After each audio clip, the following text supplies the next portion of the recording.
الشيطان الرجيم بسم الله الرحمن الرحيم الحمد لله رب العالمين وبه نستعين الصلاة والسلام على رسوله الأمين وعلى آله وأصحابه أجمعين رب اشرح لي صدري ويسر لي أمري واحلل عقدة من لساني يفقهوا قولي رب زدنا علما وارزقنا فهما سبحانك لا علم لنا إلا ما علمتنا إنك أنت العليم الحكيم ولا حول ولا قوة إلا بالله العلي العظيم.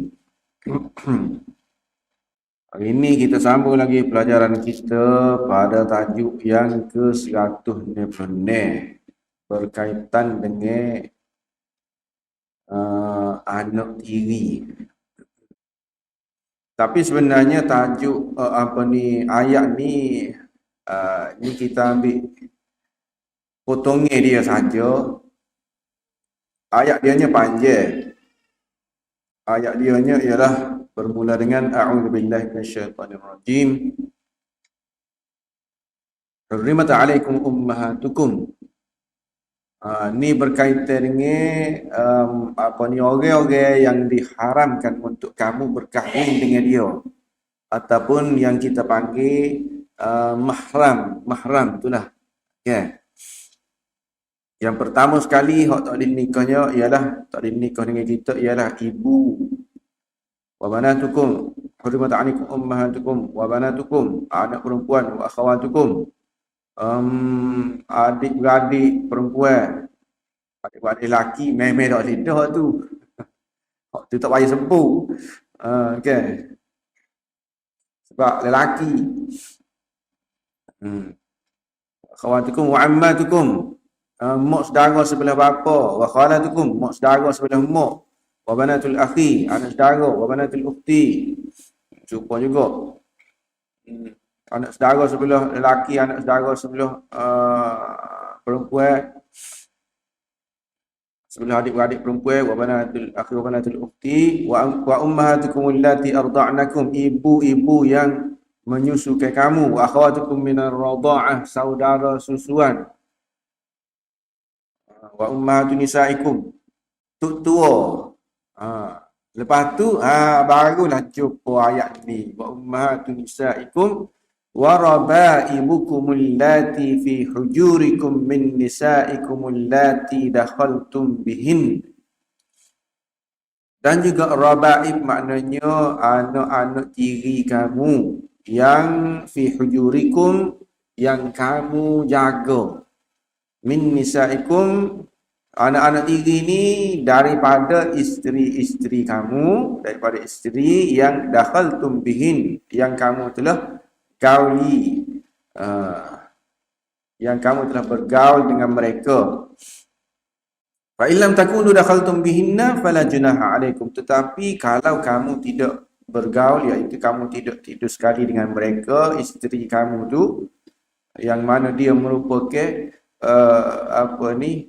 mak kepada anak tiri kamu itulah, fala junaha alaikum, maka tidak mengapa untuk berkahwin dengan anak tiri tadi. Okey. Soalan dia, yang diharamkan kepada kita untuk berkahwin ialah anak tiri yang di dalam jagaan kita, sebab disebut warabaibukum allati fi hujurikum, yang kita jaga. Anak tiri hak kita jaga. Kira-kiranya lagu mana boleh kita nak jaga ni? Iaitu ketika kita nikah dengan mak dia tu, boleh jadi budak tu kecil lagi dan dia tak ada apa-apa. Dan mak dia pun tak kerja, kita yang bagi nafkah kepada mak dia, sudah tentulah kita pun terlibat juga untuk menjaga anak dia. Okay? Sebab anak dia tu kecil lagi, anak tiri kita tu lah. Kita pun jaga sampai besar, maka bila dia besar kita boleh nikah dengan dia, tak boleh, sebab kita jaga. Lalu bagaimana pula dengan anak tiri yang kamu tidak jaga? Sebab dia sebut sini jaga. Kalau tidak jaga, kira-kiranya boleh nikah lah. Mereka tak jaga kan? Kita nikah dengan mak dia tu, anak dia tu besar dah. Oh, hijau dah sebagai contoh. Okey. Kita tak jaga pun. Anak tiri kita bersadah. Bagaimana? Bolehkah kita nikah dengan anak tiri kita? Jadi jawapan dia, anak tiri itu tidak sebenarnya. Dia kata waraba'ibukum allati fi hujurikum, anak tiri yang berada di dalam jagaan kamu itu sebenarnya berada di dalam jagaan itu bukan syarat. Bukan syarat untuk kita tak boleh nikah. Sebab kita jaga. Kalau kita tak jaga, kita boleh nikah. Tak, bukan syarat dia tu. Disebut di dalam jagaan kamu kerana pada kebiasaannya ataupun pada adatnya anak tiri itu di bawah jagaan kita lah. Sebagai bapa tiri dia. Biasanya gitu. Sebab itu disebut anak tiri yang berada di dalam jagaan. Apa? Disebut di dalam jagaan. Salah satu sebab lain lagi, dia tahu ayatnya. Tuhan. Sebab itulah ayat Quran ni walaupun nampak sikit kan. Tapi sebenarnya banyak. Maksud dia yang tersirat, tersurat tu gitu saja tak. Tapi yang tersirat itu banyak. Salah satunya dia nak ayat kebiasaan. Yang kedua dia nak ayat tanggungjawab kita juga.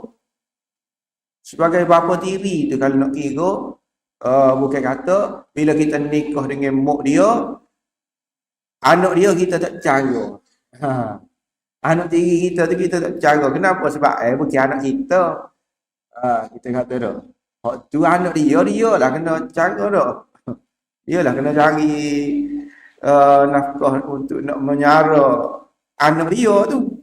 Tidak gitu. Itu juga adalah tanggungjawab kita. Sebab itulah dia kata fi ujurikum.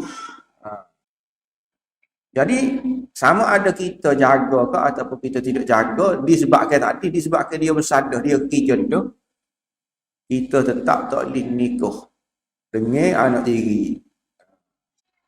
Disebut juga sebab kebiasaannya kita jaga. Si bapa tiri itu yang menjaga anak tiri itu. Dan itu memang tanggungjawab dia. Seterusnya kita pergi pula kepada tajuk yang seterusnya, iaitu tajuk yang ke-197. Berkaitan dengan perkahwinan dengan hamba. Ini sebenarnya tak ada dah. Dia hanya ada pada hukumnya sahaja. Tetapi boleh jadi ada. Boleh jadi ada pula lepas pada ni. Kita tak tahu. Tetapi dimulakan oleh orang kafir dulu. Bukan kita dulu. Nak start. Buat jadi hamba ni. Berkaitan dengan perkahwinan dengan hamba. Ayat dia ialah fankihuhunna bi'izni ahlihinna wa atuhunna ujurahunna bil ma'ruf. Ini pun sebenarnya kita ambil potongan saja. Ayat dia ni agak panjang juga. Iaitu dia duk cerita pasal orang yang tak ada. Wa man lam yastati' minkum qawlan. Orang yang tiada tak cukup pitih lah. Ayyankihal muhsanatil mu'minat, untuk berkahwin dengan perempuan yang merdeka, yang bagus-bagus. Dia tak ada dia tak cukup duit sebenarnya. Gitu dah. Lagu mana cara dia? Nak nikah dengan orang merdeka tak cukup pitih. Famimma malakat aymanukum min fatayatikumul mu'minat. Maka dia boleh nikah dengan hamba. Dari kalangan hamba-hamba yang mukminat. Hak kafir tak boleh. Hamba kafir kena hamba yang Islam lah. Wallahu a'lam bi imanikum ba'dukum min ba'd. Lepas tu barulah bersambung dengan ayat ni.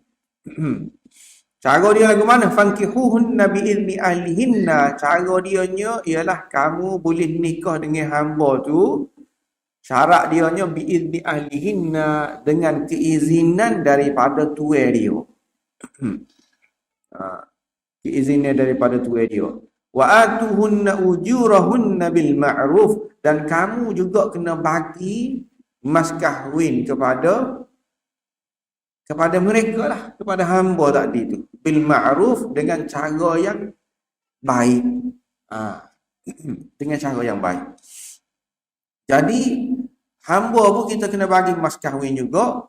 Siapa dia hak jadi wali dia, iaitu tuan dia. Ayah dia tak boleh tu. Ayah dia sudah hilang dah kelayak ke untuk dia nak jadi wali kepada anak dia yang jadi hamba tadi. Yang jadi wali tu tuan dia, yang memberi keizinan tuan dia. Tuan kepada hamba tadi. Okey. Kenapa dipilih hamba? Sebab tak adil lah. Sebab kita tak cukup duit, boleh jadi hamba ni kita kata mas kahwin dia murah sikit.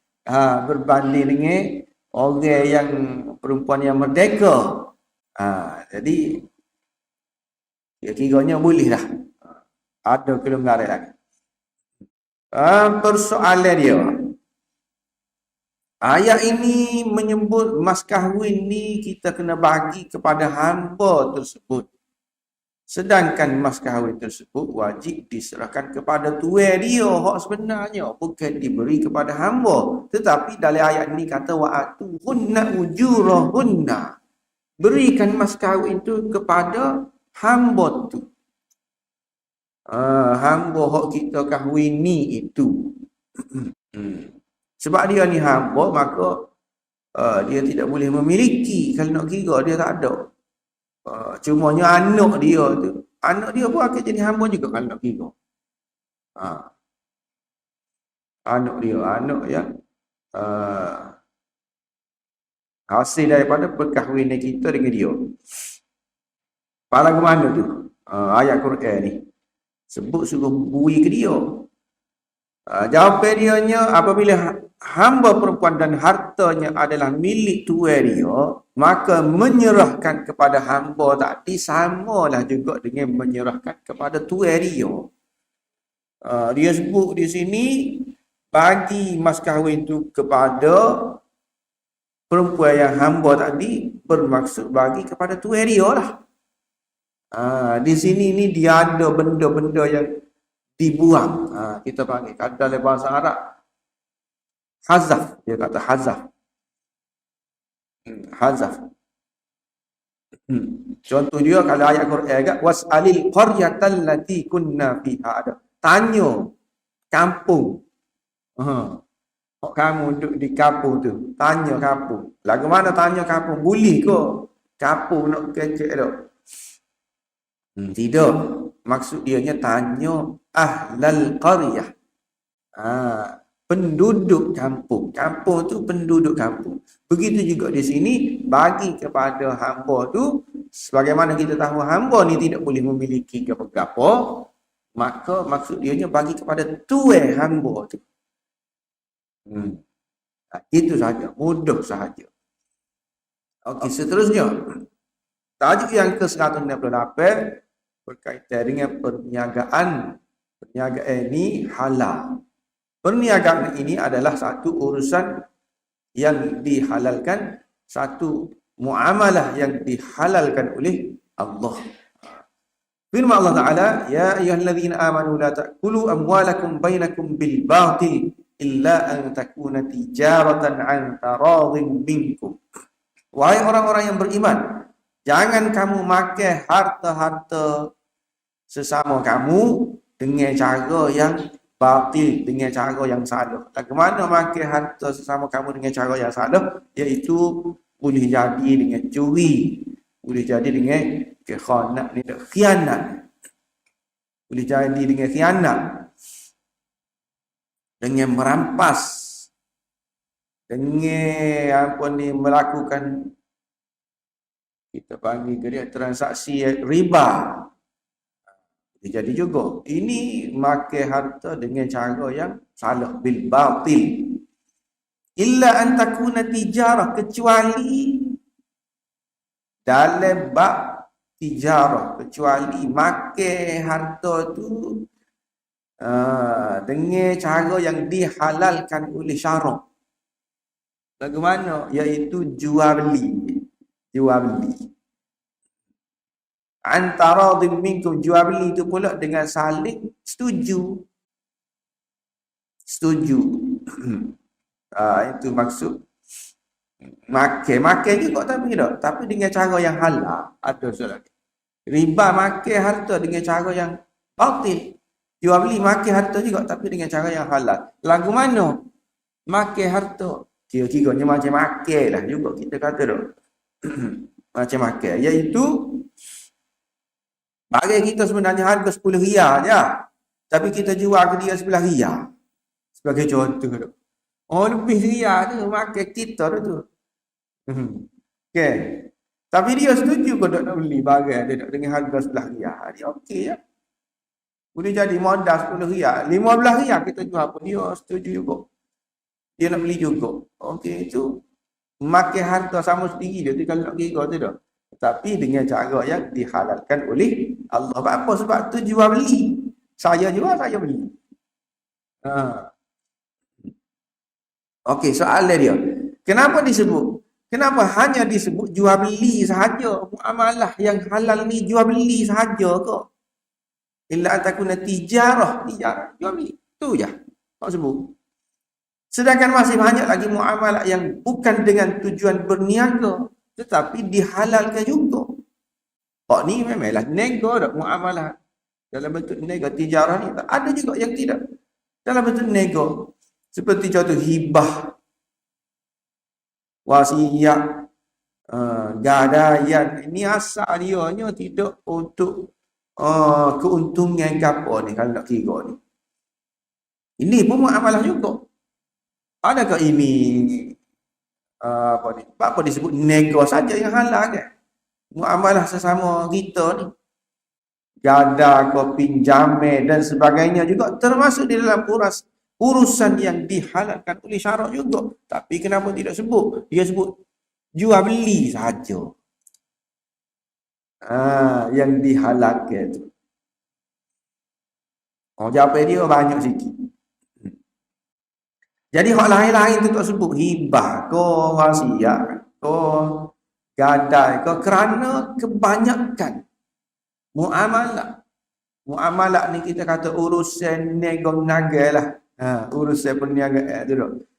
Kebanyakan muamalah antara kita ni ialah dalam bentuk jual beli. Hak tu hak banyak sekali. Hak berlaku dia sebut hak paling banyak berlaku.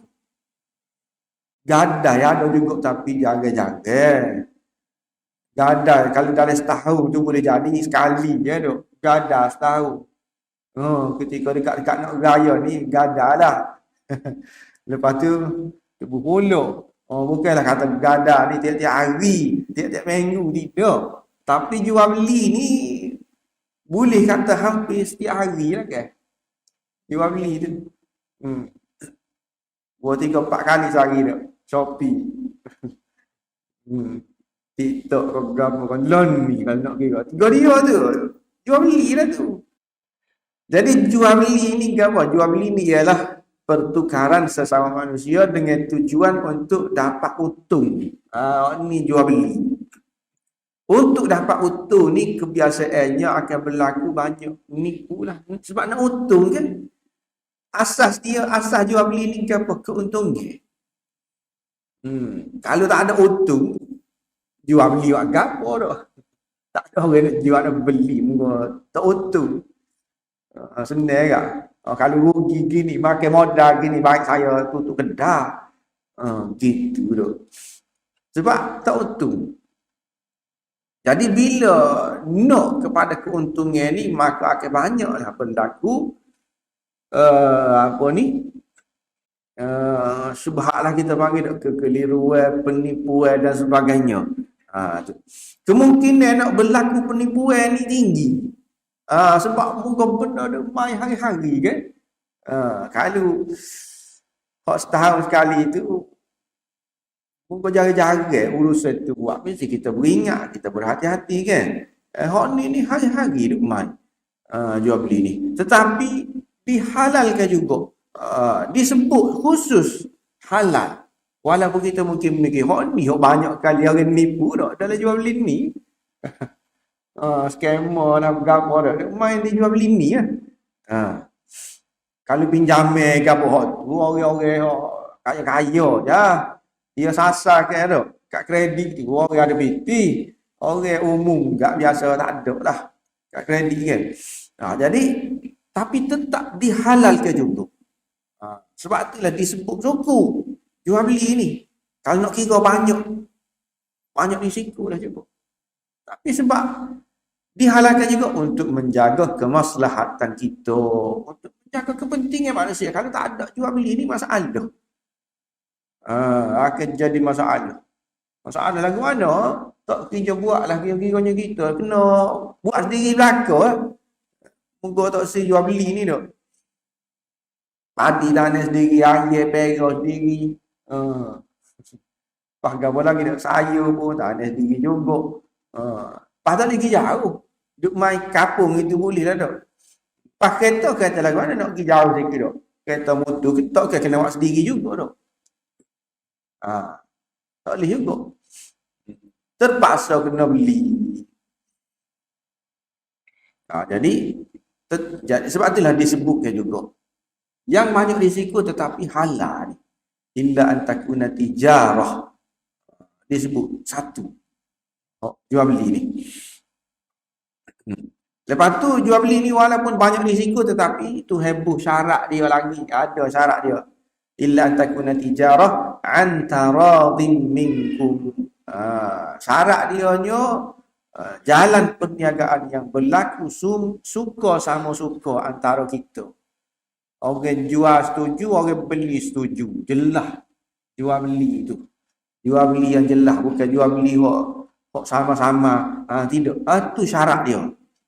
Apa gitu? Apa tu hewan lagu tu? Sebab tu saya tahu dah akan berlaku banyak penipuan ni dalam jual beli. Tapi nak haram tak boleh.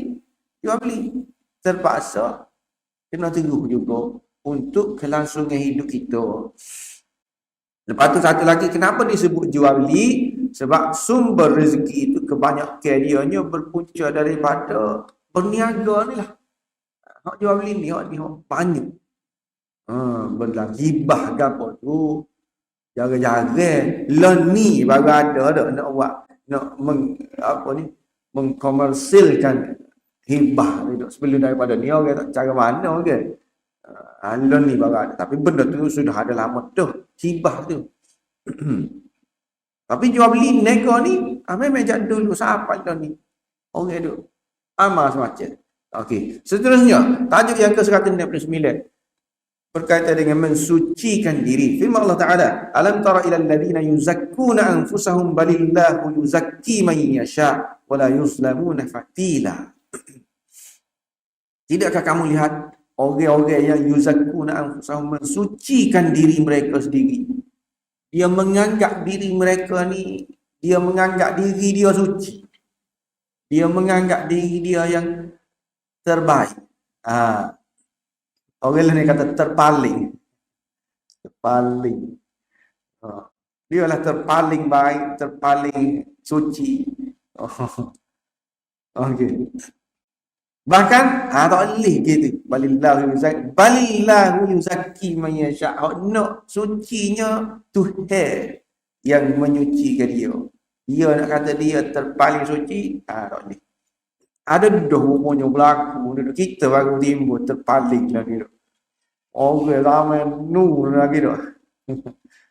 Ramai Yahudi ni. Ramai Nabi ni tu.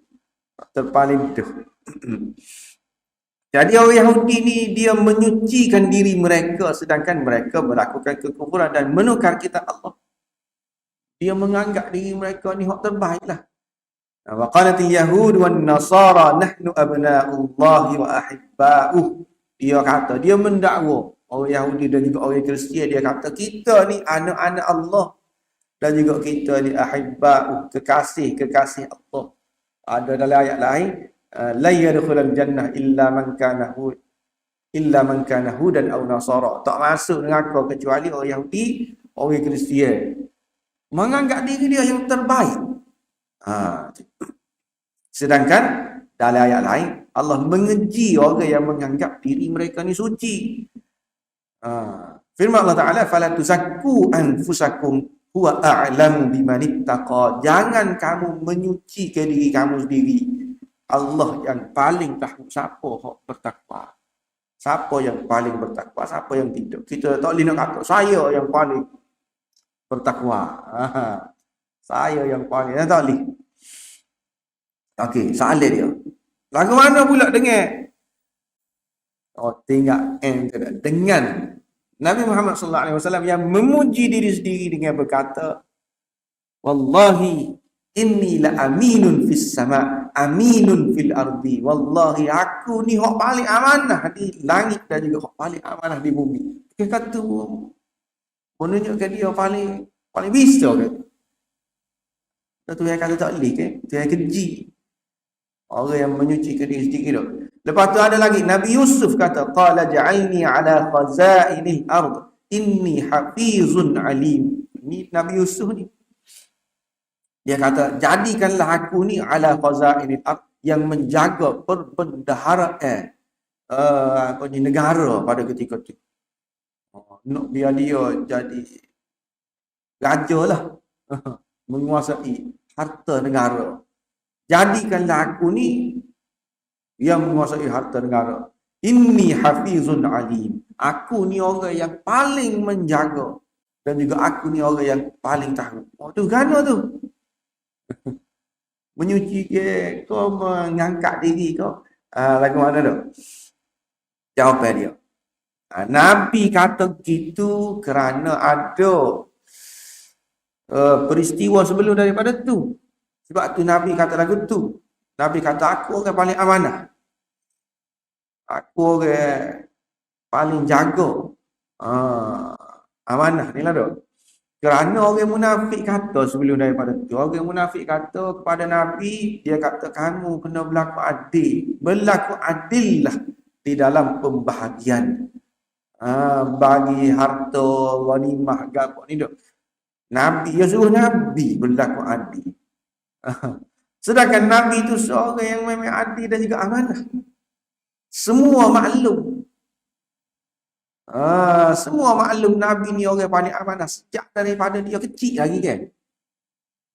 Dia tak jadi Nabi lagi, orang tahu dia ni amanah. Nak simpan gapo harta, disimpan dengan Nabi.